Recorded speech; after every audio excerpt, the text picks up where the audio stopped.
ఈరోజు పిన్నెల్లి రామకృష్ణారెడ్డి మీద తన మీద ఏకంగా 307 అంటే అటెంప్ట్ టు మర్డర్ లాంటి కేసులు పెట్టి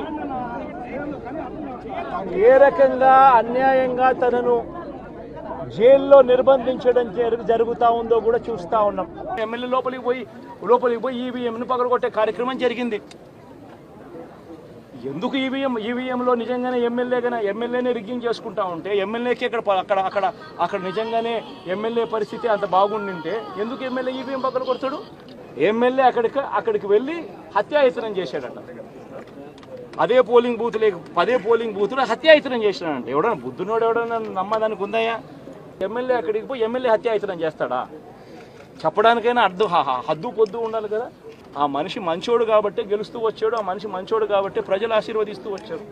అటువంటి వ్యక్తిని తీసుకొని వచ్చి తప్పుడు కేసులలో ఈ మాదిరిగా బిగించడం ఎంత మటుకు ధర్మం?